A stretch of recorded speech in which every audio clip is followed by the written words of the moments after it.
Well, hello again, and welcome back to Dead South Paranormal. Welcome. Yes. Today we're going to talk about our big furry friend, I think, a little bit. Earl? Yeah, Earl. Earl. No, I'm talking about that guy they call Sasquatch. The Yeti. Yeti. Bigfoot. Figbutt. So the biggest question, it's interesting over my life, I guess.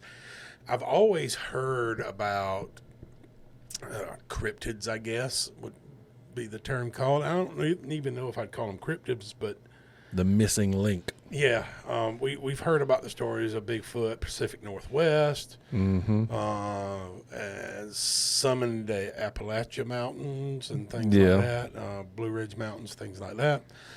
Locally, we've always heard this story, and I found this was funny. I saw a TikTok on this the other day. It says, of course, we're from the South. Everybody's seen a big black panther cross the road in front of them in the middle of the night. And but every one of us has heard these stories, and I've actually got a story. My buddy has a story, but I was with him. We were hunting, and hunting on a friend of ours' land. We were all three hunting that afternoon, and this friend of ours had some really solid hunting rules. So you had to wear orange. If you walked to the stand, you had to have an orange vest and an orange hat on. Once you got in the stand, you could take it off. You always had to have a working flashlight. When you come out, you had to put the orange on, come out. Mm-hmm. Now, that was if you were out there hunting by yourself.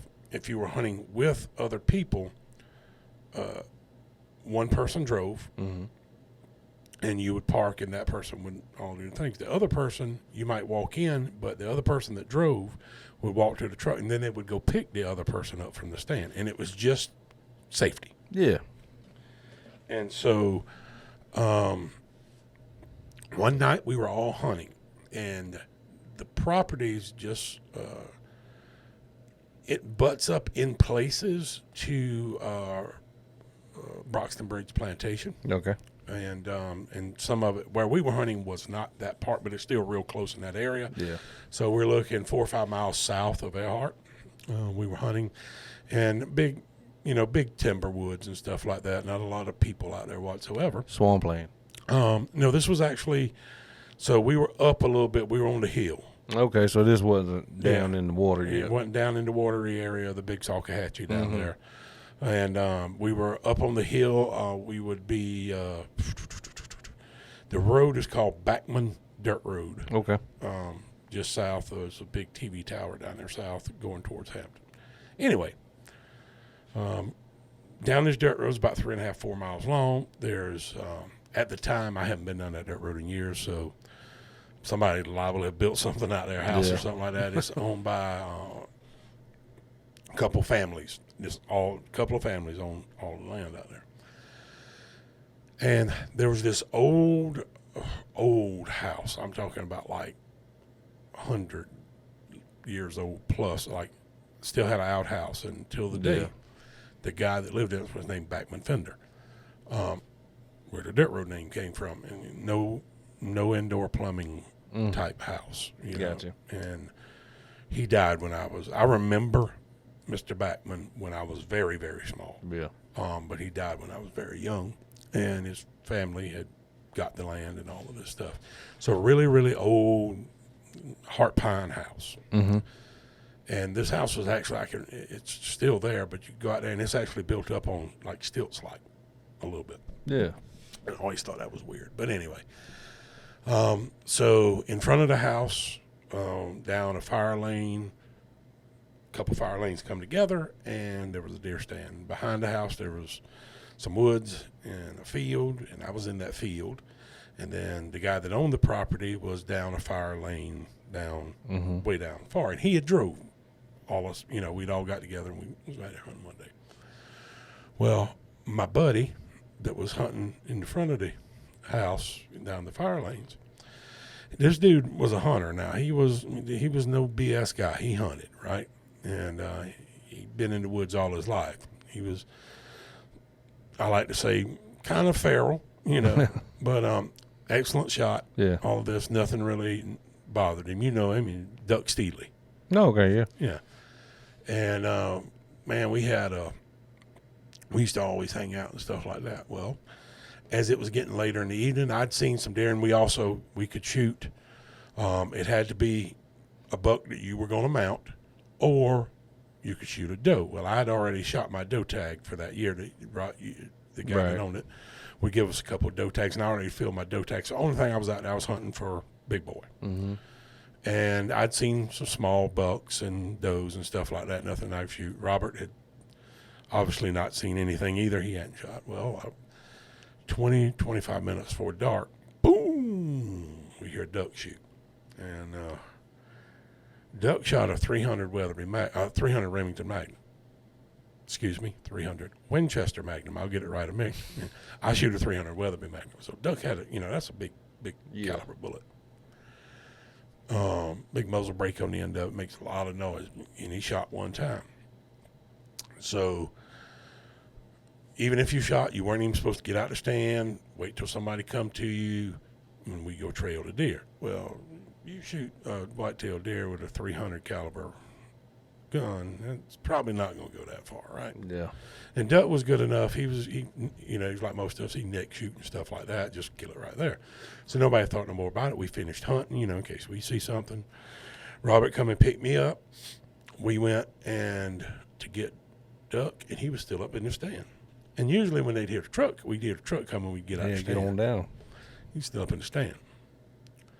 And we got there, and he shining the light around and all. I was like, what in the world was wrong with him? And he said, I'm glad y'all here. I didn't want to get down. He goes, I think I hit it. And I was like, what are you talking about? We're still thinking big buck. Yeah. He said, no. He said, I had 2 deer out at the corn pile. Mm-hmm.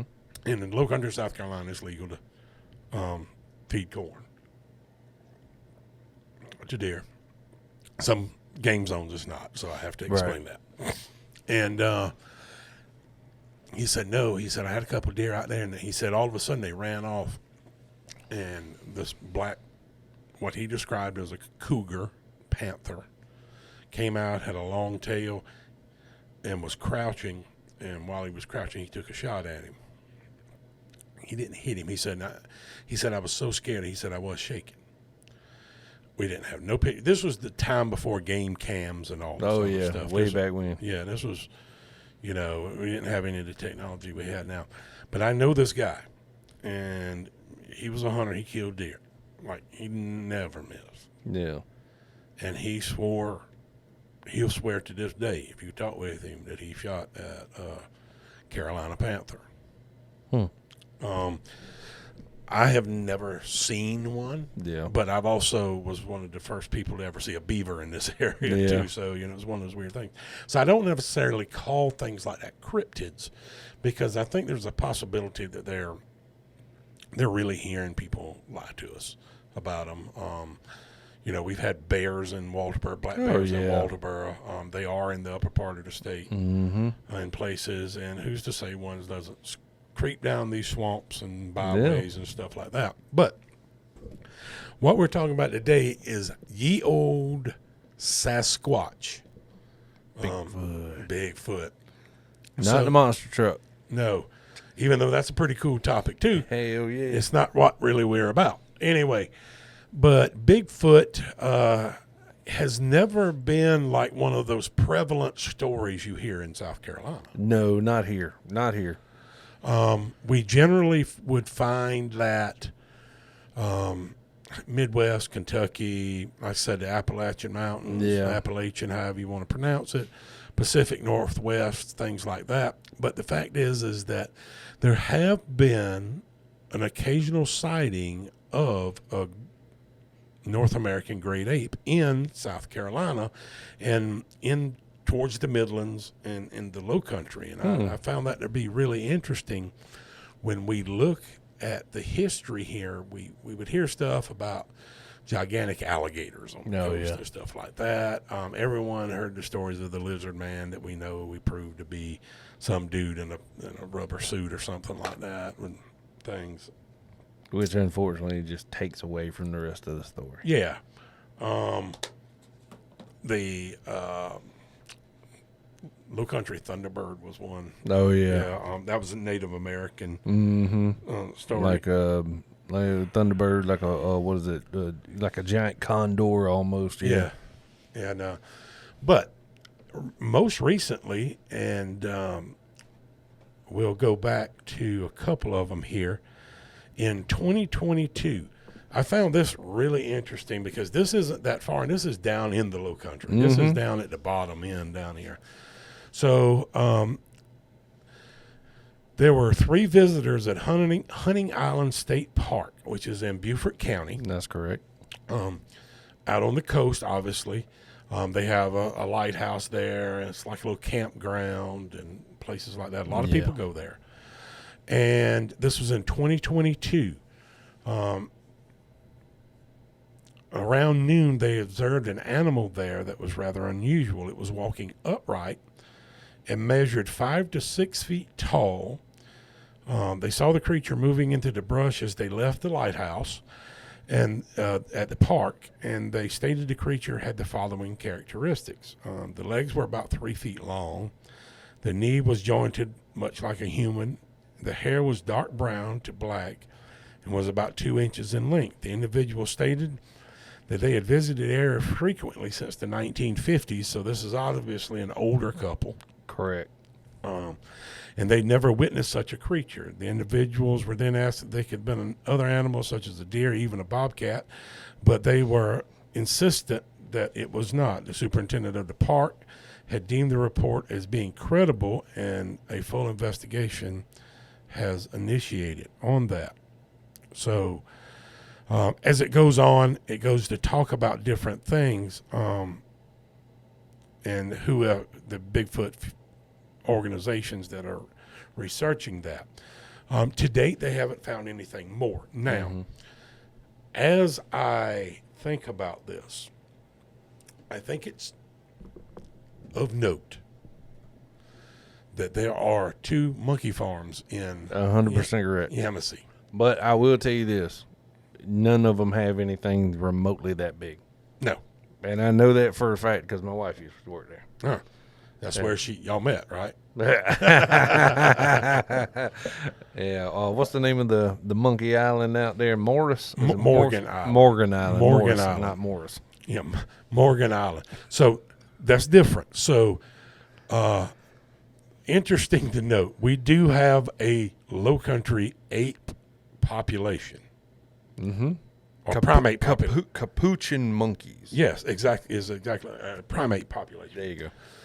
They were relocated from somewhere in New York State back in the 50s and 60s, placed on this island off the coast of South Carolina, and have been there ever since. Steady repopulating. Yes.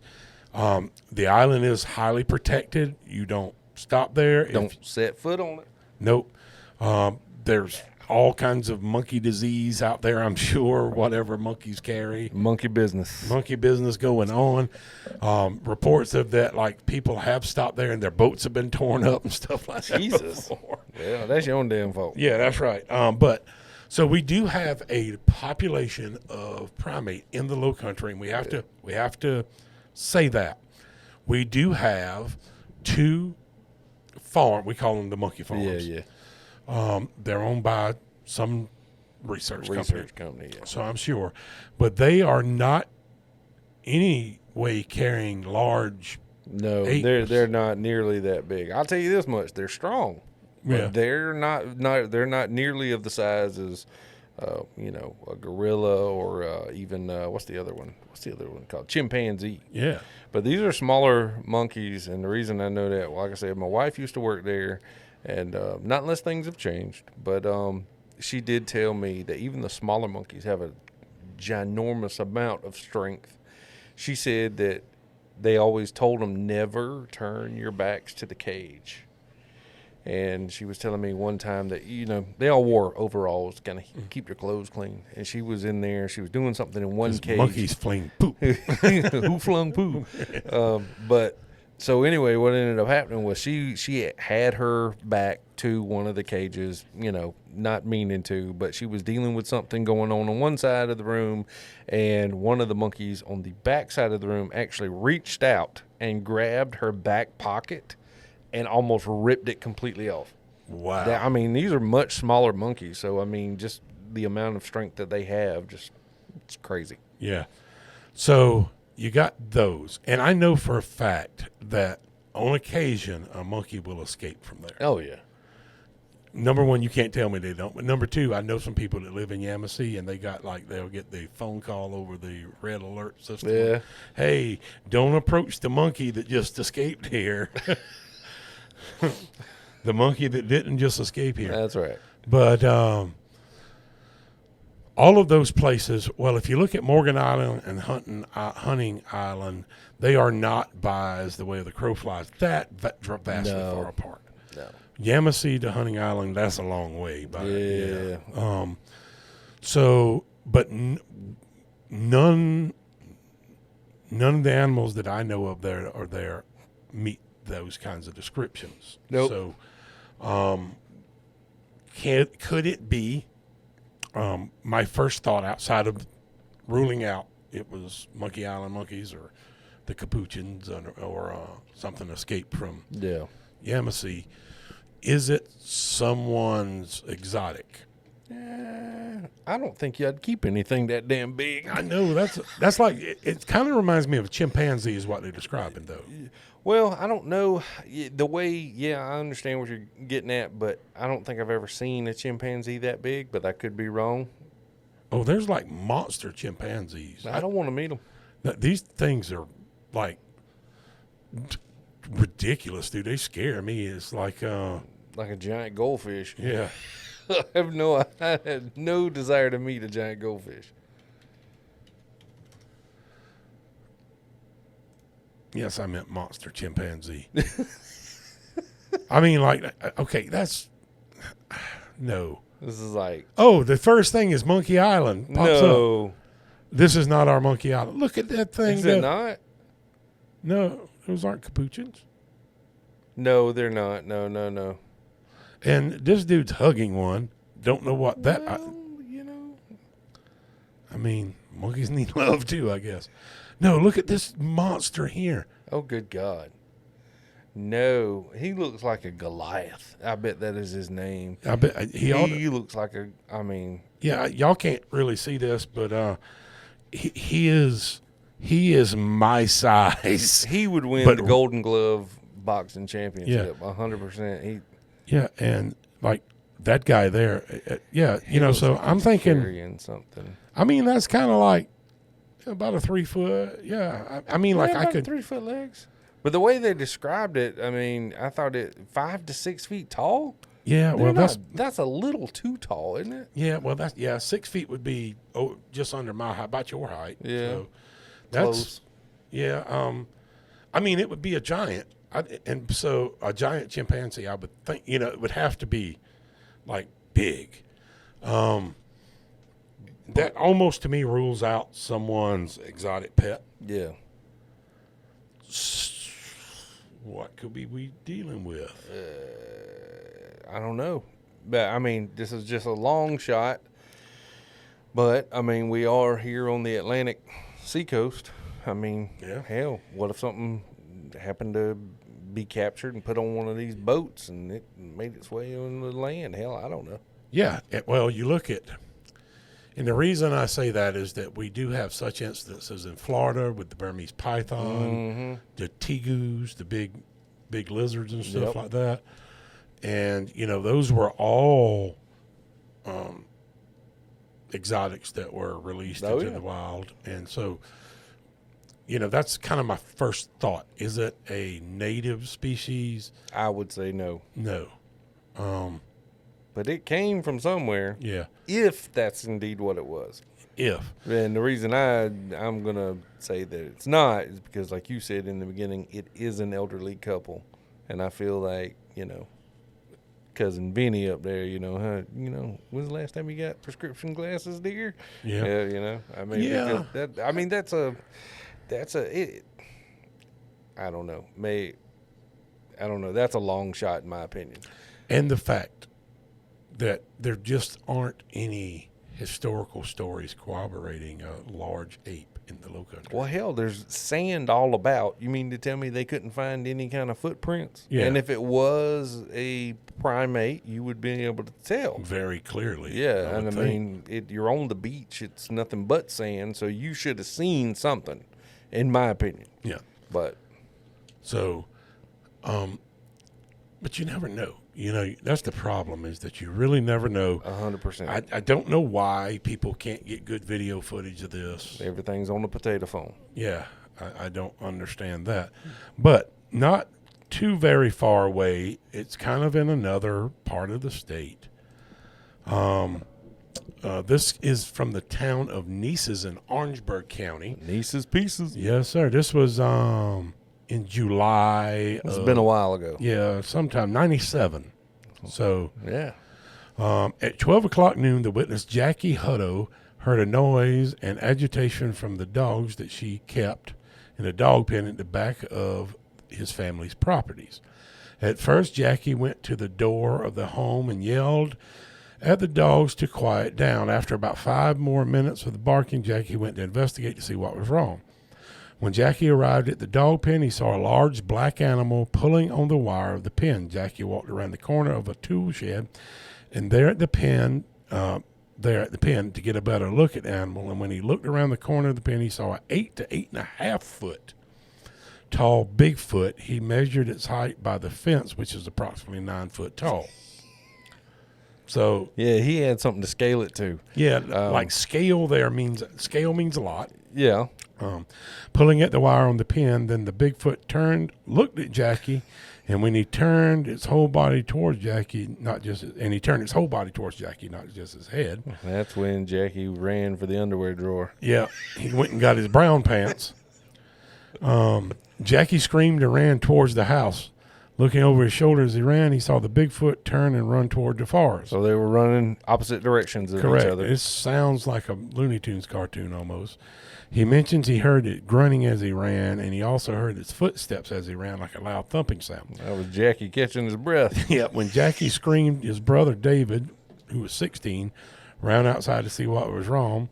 When he did, he saw Jackie running towards him and the Bigfoot running towards the forest. Mm-hmm. So now we got 2 witnesses. That's true. The witnesses close to the animal thus got a good description. Jackie described the creature as 8 to 8.5 foot tall, covered most of his body in black hair. Its face and chest were bald. The skin was very thick-looking brown color. He said the teeth were clenched and were big, block-shaped, and stained. Its eyes were big and round, and the boy said that the creature was clearly a male, judging by its genitalia. Hey, if he was that close to see Bigfoot balls, Well, I mean, like, I'm not doubting old Jackie. I'm just saying, all I know is that Bigfoot probably slinging, so. Yeah, I'm about to say it. I could go. No, this wrong podcast. Anyway, but he was close enough to determine gender, Oh, yeah. which is better than us most of the time in the real world now. I agree. So he also noticed a worn spot on each knee of the creature that was about the size of a 50-cent piece. Jackie also mentioned that the Bigfoot smelled like a goat. No footprints were found. The witness didn't return to the spot where the incident occurred until the next day due to a scare they received earlier. A thunderstorm came through that night and washed everything away. See how convenient. Yeah. But also, I mean, but this one has always stuck with me. I read this one here several years ago, and it's always kind of stuck in the back of my mind. I reckon because it was just so close to home. But also on the same hand, it's like there's a lot of detail in the story. Yeah, that's the thing that gets me. The other story, I mean, at best, it's an escaped monkey. Mm-hmm. At worst, it could have been a big dog. It could have been. You know, Spearman saw. Yeah. I told you that it was. I had to break it to him that it was not some cryptid, but a gigantic pit bull. Yeah. But this has a lot of detail in Mm-hmm. it. Obviously, he was close enough to get, and he had reference with the fence. Mm-hmm. So I find this to be way more interesting. Now, looking at the area where this is Oh, yeah. Also at, and just comparing it to other areas where researchers go to study, and this is non-scientific, y'all, but like you see on TV, those areas, that area around Nice's and up there is more Heavily wooded. heavily wooded, flat pine timber, clay and sand, a lot of it. It's kind of in the Midlands area of South Carolina. I would say in certain areas it is a little bit more swampier than other areas because it just depends on how close you are traveling with the river. Yeah. But yeah. Yeah, So, it's definitely got water there. Oh, and yeah, all that 100%. stuff. And it's big. It's a big farming community. yeah, oh, definitely. Yeah. So it's not highly populated, Nope. except in the little community areas. Like this. And we call a town, the town of Nice's probably has 400 residents. Yeah. Yeah. Might be grown over the years since 97, but probably not by much. Not by much. Their biggest claim to fame is the IGA or the Piggly Wiggly there. The pizza country. Oh, Remember yeah. the pizza country? Yeah. It's not there no more, but Yeah. it used to be. I used to love that pizza. Yeah, God. that, and there was an old bar there we used to go to, old honky tonk bar. We won't even talk about that. But anyway, it was out on Highway 4. And, but this leads me to believe that whatever this young man saw, he definitely believed what he saw was a Bigfoot. Right. And I'll say it like this. Given, us living in rural areas like we do, just because the address may be Nice's does not mean that it was close to town. He could have been farther out. He could have been, you know how it goes around here, but he could have been far enough out where maybe the neighbors weren't so close. Yeah. But what got me about the entire story was that he captured this by the dog's alert. The dogs were barking because Bigfoot was messing around their pen. Now, in my head, I compare this to an alligator. Yeah. Alligators like dogs for some reason. Now, why that is, I don't know. They're tasty. Well, I'm sure that is too. But with that being said, I don't know that. How do you? Real, I know, but I know. But how do you explain that to an alligator? How do you explain that for an alligator who has never tasted dog? I don't know. They need to ask someone from South Korea. For real. But see, that's what my mind draws. Picture in my head is kind of like alligators. Alligators like dogs for whatever reason. And so I was thinking that maybe Bigfoot had an appetite for some dog treats. You know what I mean? And that's... Well, either the dog or just the dog food. Or maybe it could have been the dog food, kind of like a raccoon coming up. Oh, dude. You think about the raccoons and possums and armadillos that we deal with. Yeah. And if you don't keep things in steel containers. So we don't have like bear populations here or anything like that. So we could technically leave like all of our animal sundries and food outside. Doesn't mean that's something you want to do. No. But it's not attracting like predatory animals, predatory omnivores and things like that. We get raccoons and possums and things like that. But this seems to be a lot more credible than the Hunting Island one. Number one, if you've ever gone to Hunting Island, the state park is, you kind of go through a swamp to get to the beach area, but it's pretty darn open. Yeah, I'll put it to you like this way. If you've ever watched the Vietnam scenes in Forrest Gump, that's where it was filmed. Yes. Okay. So, yeah. But, and it's not super secluded either. That is a busy area. And part of it's kind of like it's got the lagoon over there, and then the other part is, beach. But that's the crazy thing about it. If these two people that just happen to see something as they're coming out of the lighthouse, then 9 times out of 10, somebody else had to see it too. Yes. There's never been a time I've been down there that it is not been like a bunch of people. Yeah. A bunch of people there. I don't know why people love it, but they do. I'm not a fan of it, but I mean, we would go down there. So the only time I ever go down there is no joke. We stop at Shrimp Shack. Yeah. Right before we get there and get the shrimp burger. Yep. And then we get our shrimp burgers. Like we get like a half dozen of them or something. They're so good. And then we'll go ride through the park. Yeah. And then go back to like the rest of the world. Yeah. But even that place, and they said they saw it coming out of the lighthouse. So I've done the whole walk up the lighthouse thing. That's a very open area, and it's very public. I don't see that as being something. Yeah, somebody had to see something. If there was really something there, somebody had to see something. Now, these boys, and I want to go back to something you said about the, just because they said it was in Nice's. So in rural America, the area that when we say it's around a town or something like that.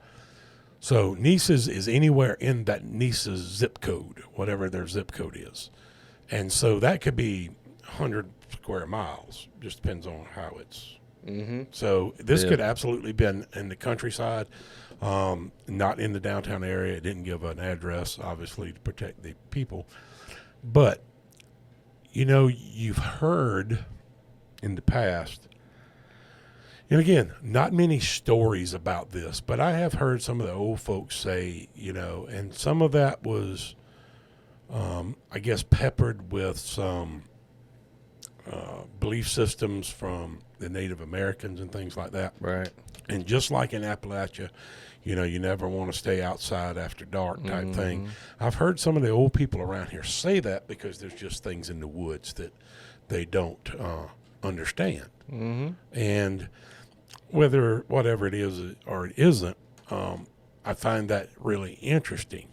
You know, our area that we are located in, that we are based out of, we're surrounded by swamps. So we have the Edisto River, the Big Salkehatchie and the Little Salkehatchie rivers. As you move further down, you have Ashepoo, Cumbee. The Edisto runs all the way out to the Atlantic Ocean. And actually, up towards Orangeburg, you have the North and South Edisto. It is because it splits. It splits. And so we live almost anywhere you go, you're within 5 miles of the run of a swamp or a river or something like that. It don't take long.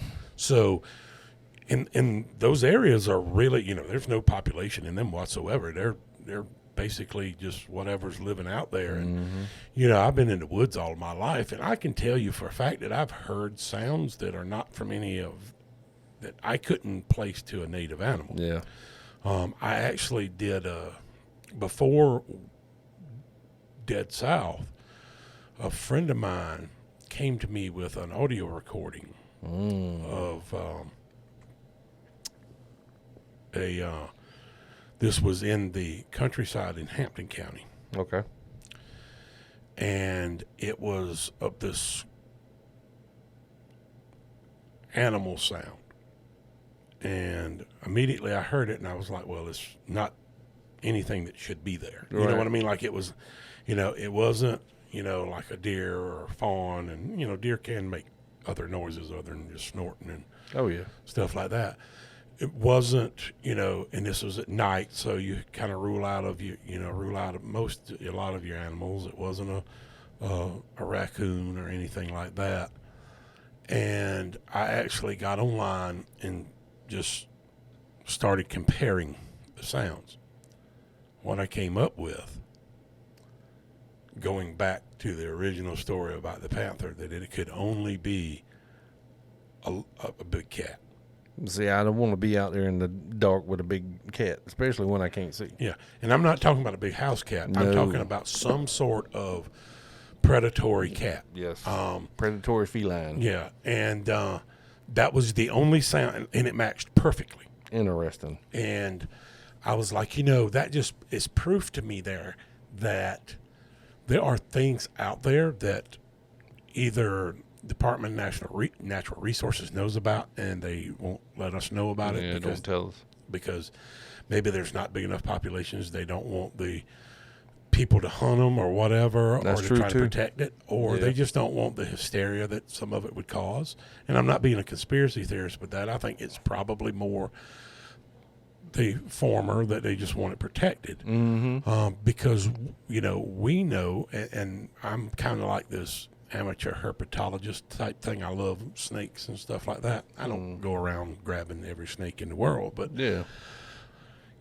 we know that the ranges of certain snakes that are reported by DNR and a lot of the scientific communities are vastly wrong. Right. Because we see them in different areas and we can identify them really well.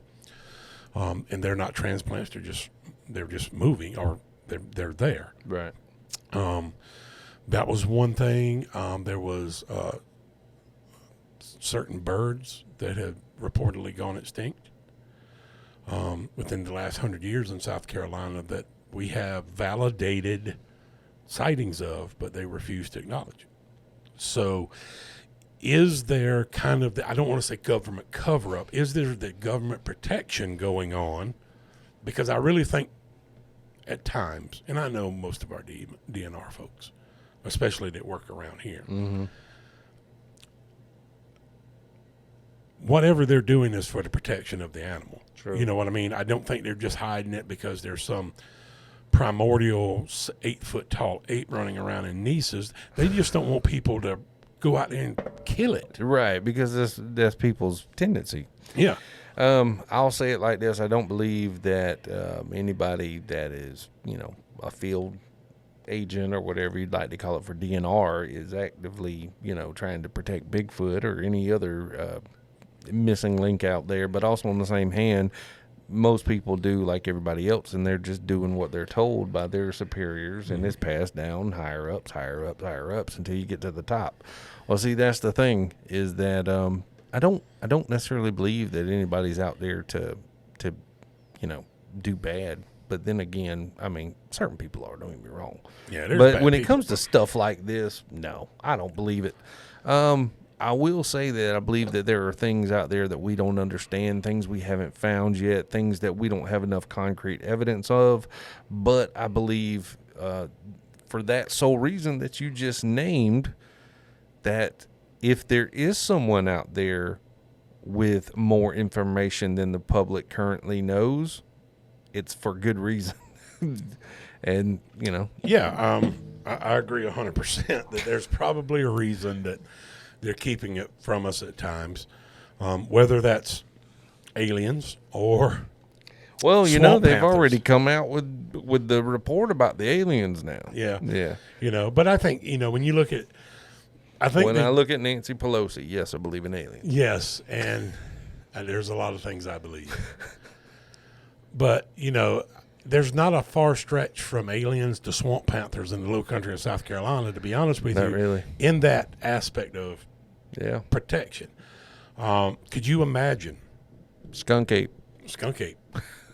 They stink. That's from Florida, right? Skunk apes from Florida. I don't know. If you got enough damn swamp, I reckon they'll come, I don't know. Maybe they needed a vacation. I know the rougarou is from Louisiana. Right. I thought that was more werewolf. Yeah, that was werewolf. Yeah. But I mean, come on. It's all hair. It's tall and hairy and can kill you, I guess. It doesn't really matter what you call it. But going back to the alien thing, it's not so much that they are out there or may or may not be out there. Any evidence for that towards, that is proof towards that there's an extraterrestrial existence. Imagine what that would do, not just to the United States, but the world in the aspect of religion. I think, I'll be honest with you, they wouldn't know what to do. I mean, because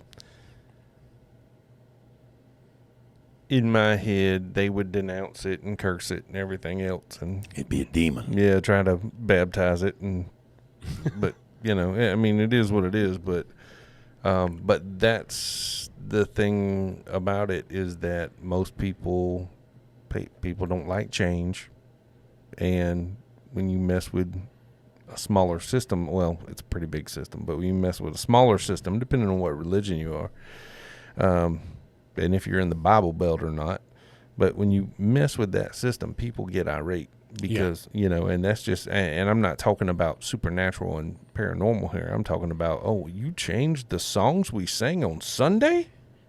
And people don't like that. How can you imagine how they're going to treat? And, I agree 100% that there is it's everything you don't understand or you feel fear from for whatever reason is of the devil, and that's not necessarily true. No, I think it's kind of one of those things. I'm a believer. You're a believer. I would have a hard time reconciling seeing an alien. Mm-hmm. I would. No, I don't know if my brain could process it. I don't. And I'd be looking for a zipper. Yeah. And the other side to that is that, in a way, I'm almost glad that they keep stuff like that away from us because of that fact. Mm-hmm. Because I wouldn't know how to reconcile that with my belief system. Mm-hmm. However, being open-minded, I think I could absolutely, I could not create an apologetic for it and make it fit within my belief system. So I have to reconcile it other ways, and I think I could be, maybe at some point I would be able to do that. Oh. Unfortunately, there is such a mass of population that would not be able to do that, and they would do exactly that. It is a demon. There was a show, I don't know what, Netflix, Hulu, I can't remember what it was on. I just saw a preview of it, but aliens landed. Their depiction of alien was a classic example of what you would think the medieval devil would look like. So you remember, I think it was the movie Legend that had Tom Cruise in it, and then Tim Curry was the big red. Oh, yeah. Was it Legend? Yeah, it was, yeah. This alien, not very dissimilar from that. And you go, there's an underlying theme there, kind of thing that they're throwing it out there to, it's possible, but they are the devil, because it looks just like what the classical example of Satan would be: red skin, horns, teeth, fangs, kind of hooving, type thing. And you go, that looks kind of odd. Why would you depict an alien like that when we haven't ever in any other alien movie? Yeah, we don't associate that with the other. Yeah, but so you go, there's some underlying theme there that you got to be cautious of. And, so we know that there are unidentified spacecraft. We know that. Mm-hmm. They've let that information go.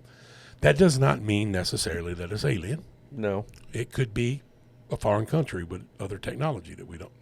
I feel like we would know about it because our intelligence is really something we don't even understand our own intelligence as a citizen, But I think if it is unidentifiable, then truly unidentifiable and not unidentifiable by omission. Mm-hmm. So it's not that some three-letter agency is calling it unidentifiable, but they really know what it is. Mm-hmm. If it's truly unidentifiable, my first presumption would always be it's some kind of technology that some other country that may not have our best interest in mind, because that makes the most sense to me initially. I find it very difficult, knowing what I know about physics and talking, listening to Neil deGrasse Tyson and all the other really intelligent physicists and all, and reading Live Science and all.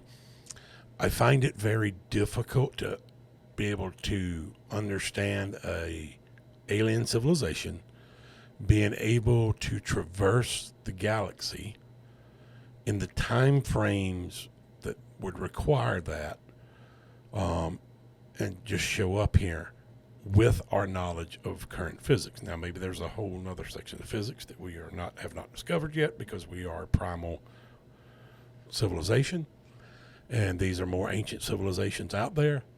I don't know that, but if everything is equal, we can't do it. Nobody else should be able to do it. I agree, but I'll say this. I'll say this. Do I believe in aliens or do I believe in UFOs and all that other stuff that, people have said for years that the United States government is hiding from us? I don't know, because I've never seen it. Yeah. I've never seen it, never laid eyes on it. I've never even had my buddy who says, if somebody tells you, that's what me and my wife were talking about earlier. If someone tells me, hey, I went to the beach, because if Buzz Aldrin or Neil Armstrong were standing in front of me today, I find it very hard for me to wrap my head around the fact that somebody has been to the moon. And the reason I say that is because, number one, yes, I know it was on video, but who said it was filmed in space? Hell, I can't get my camera on Earth to work half the damn time, and I'm supposed to believe a camera that old, that long ago. In 2024, we can't get a Canon camera to exactly. work, and a Nikon camera to work half the time. Exactly. And so I'm supposed to believe that it worked on the moon in a foreign environment, nonetheless, that we knew little about. And then they say, yeah, I just got back from the moon. I don't believe you. But if he had turned around and said, hey, man, I went to the beach, he didn't have to produce anything for me to believe what he just said. Why? Because I've been to the beach. Yeah. I've been to the mountains. I know that where we live, we're in close proximity of both to make it a couple of days trip. You could go to the mountains or the beach in just a couple of days around here. And yeah, I believe you 100%. But because I've never seen anybody, I've never been to the moon myself, so I find it very hard to grasp that concept despite what we've been told. I know what we've supposedly learned in school and this and that and the other, but it's just one of those things that I feel if somebody out there was reverse engineering something, here's the way I look at it, and if you go look up Einstein and his theory of relativity and all that other stuff, I just have this prediction that the reason UFOs move so fast, and it's hard to get a clear picture of them, is because they're not moving. They're moving simultaneously through space and time all at once. That's why they're so fast, because they're actually time traveling. We're actually seeing them time travel when they leave our sight. That's just me personally. Well, it goes back to when you look at general relativity, the faster you go, the slower time passes. 100%. So what seems like nothing to them is everything to us. And as you approach the speed of light until the speed of light, time relatively stops. Yep, stands still. So you're exactly right in that aspect. Now, the fact is that we know also that to reach the speed of light, you have to have almost zero mass and infinite energy. Mm-hmm. So how are they producing the energy? That I don't know. That's but the problem. I'll put it this way. How many movies have you ever seen where the UFOs were already here and they're rising up out of the ocean, or they're rising up out of the river or the sea, the water, right? Well, then how many reports have you seen about somebody created a motor, unlimited horsepower, or not unlimited horsepower, but unlimited miles per gallon water engine, and then next week that person's dead. Yeah. Yeah. Just ask Boeing executives about getting deaded. I don't know anything. Yeah. It's interesting to note. I think that there is so much that we don't know, that, and it's going to be so long before we do know it, because we're still arguing about the things we do know. You're right. You're 100% correct. We haven't even, not everybody agrees on different scientific theories, we haven't found a theory of everything yet. And I don't know that we will ever in before we are not a species on this earth anymore, because eventually things are going to run out. Yeah. It may be in 2029, or it may be 20 million, 50 million years when our sun decides to do its thing. Yeah. Who knows? I do know that we aren't made to be here forever. No. Nothing is. At some point, there will be an end. But see, that's the thing. People, like you just said, a lot of the times we're so busy on what we're attempting to do, and a lot of people don't stop and ask themselves, should we be doing this? Yeah. But we can't figure that out because we can't figure out what we don't know now out because we're too busy worried about the next big thing. Correct. And I think that's something that,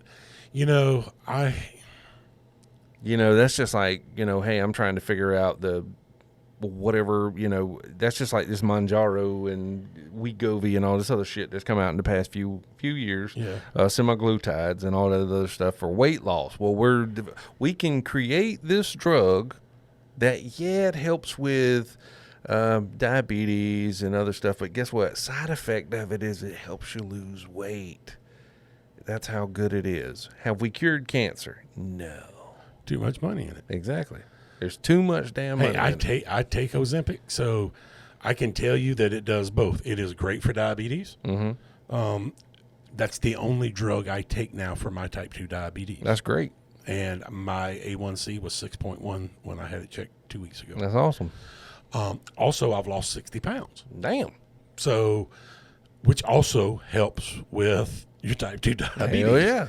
So, do I think it's a great drug? Yes. I do too. Are there other side effects that are not so good with it? Yes. I got friends and even loose family that can't take the semaglutides because of the gastrointestinal effects it has on them. I'm fortunate that I don't have those. Right.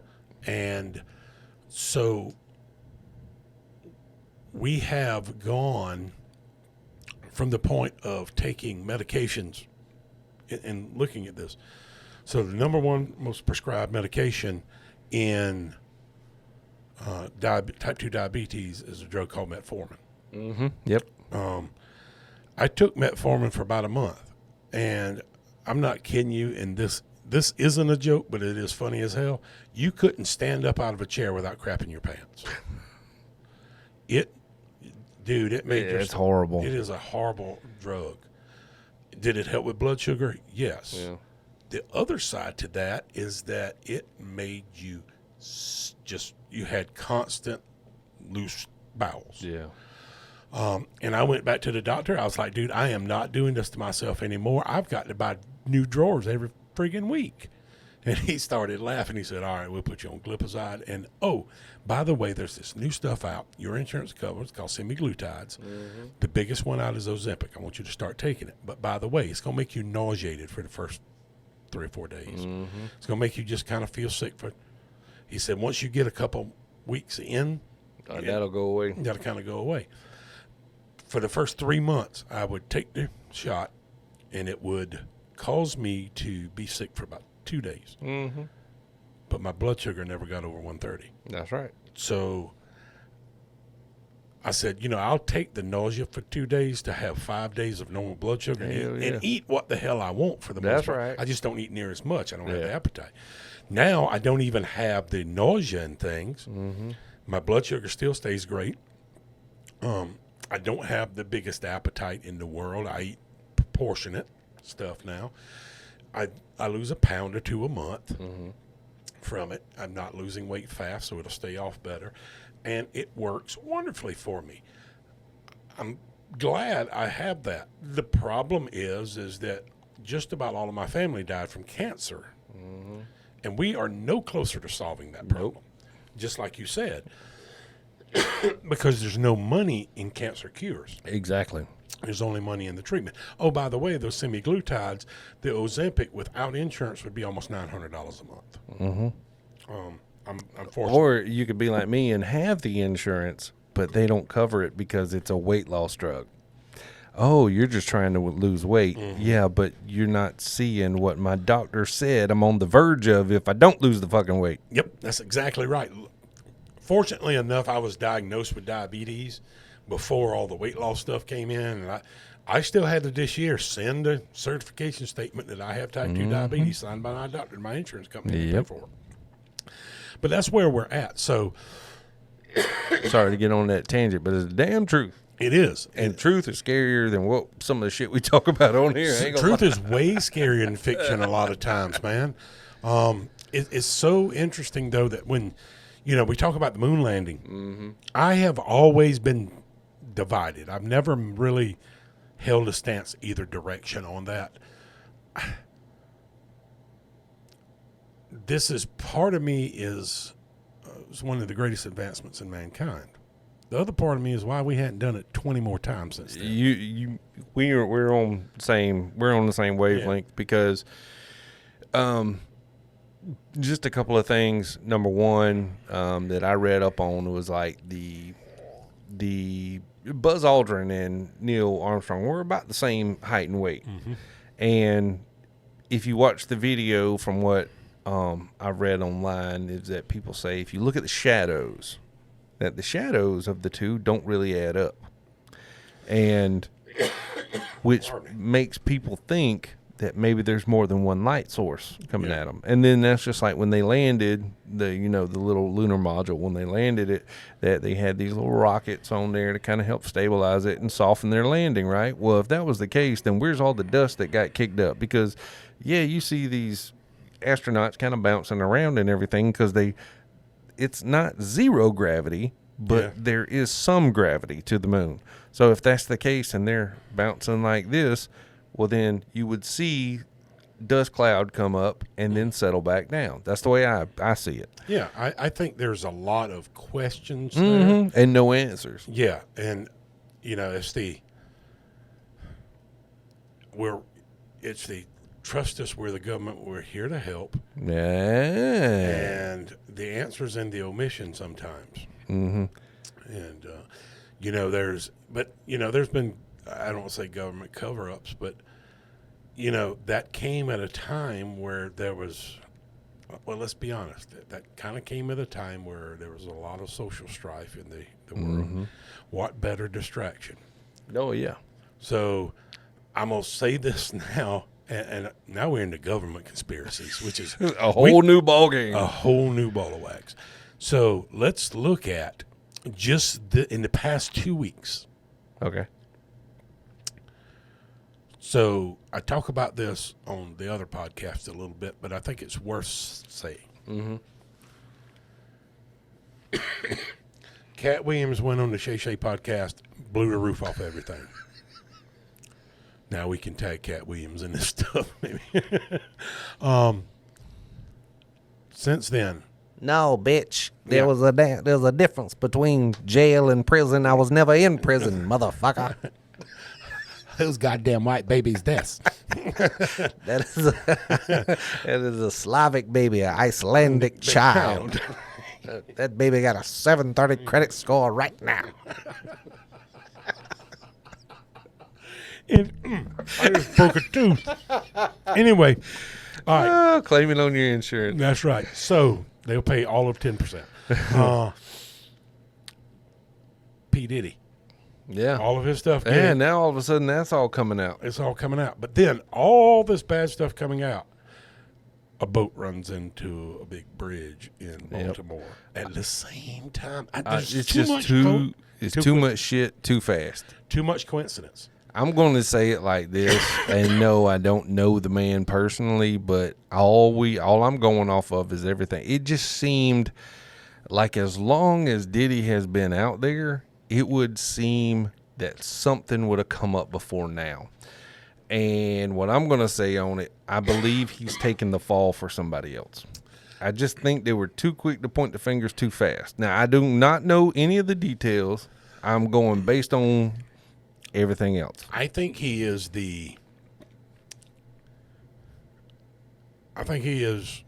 one of the pillars that they are fixing to take down the building with. I think he's a part of something way bigger. He might be. And Oh, definitely. And now I'm not going to say it on here, but I know exactly what you're referring to. But with that being said, anyway, yeah. continue on. So, I think there's a definite component in that as well. That the people in the past that spoke out years ago were killed for it. Mm-hmm. You know, we think of Cornell, we think of Chester Bennington. You'll never prove to me that they suicided themselves, especially the stuff we know now. Mm-hmm. The other side to that is that they were actively working against this type stuff. Mm-hmm. That's the thing. So there's that. I think Diddy, Sean Combs, is involved. I don't think he's the kingpin of it. No. I think he's just a component of it. Probably. And maybe even a product of it. Yeah. And I think that's what we have to look at there. The fact is that people are speaking out now, and I think you're going to see a lot more of this because people are outraged by this. Oh, God, yes. And, you know, the fact is the truth is the truth is the truth. People want to see these people brought to justice. So that's kind of where I stand with it. I don't know the man whatsoever either. And he could be the fall guy, but he's not innocent. Yeah, I agree. I'm not saying he's not that he's got halos overhead, but I will say that I don't believe I'm not even sure if he's guilty of everything they're claiming that he is. No. But I think I agree with you that he was probably heavily involved, but I don't think he is the mastermind or anything like that behind any of what's been going on. No. I think he's taking the fall for somebody else at this point, in that, quickest way to take down a building is start one step at a time. So I always I always believe he is a cause, but not he is the effect. Mm-hmm. But the cause is still out there, and maybe we get answers. But again, we may never know.